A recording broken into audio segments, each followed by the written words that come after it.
I don't think that the changes in teaching over time in the UK have been negative, actually. I think that there's been a lot more care put into teaching. It's been given a lot more credibility through various schemes.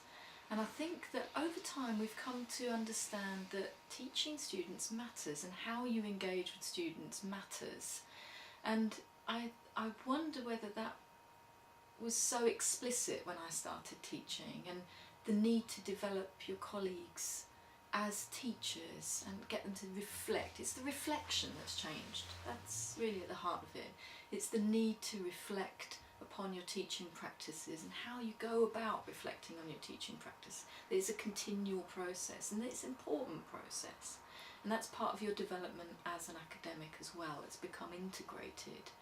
So I think that the changes over time have actually told a positive story about the growing importance of teaching as part of the profession.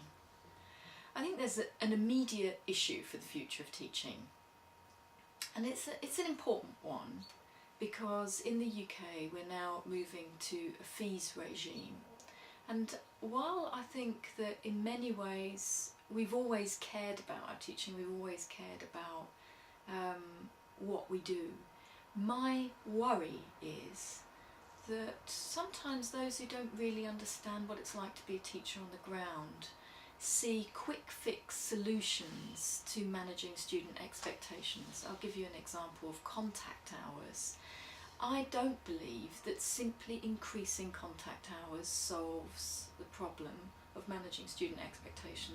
And just being in a room with someone doesn't mean to say that you're learning. It's actually the meaningful activities that build the pathways to learning. And that doesn't always take place in those more formal environments. It's about designing exercises, and particularly if we're thinking about teaching students how to become independent critical thinkers. Being in a room with someone isn't the solution. It's getting out and thinking for yourself, structuring problems. It's having guidance. So I fear a little bit that there will be knee-jerk reactions to the introduction of fees that will take away from good teaching in universities. But at the same time, I think there'll be opportunities. For some, it will require them to think much harder about their teaching, and that's not a bad thing.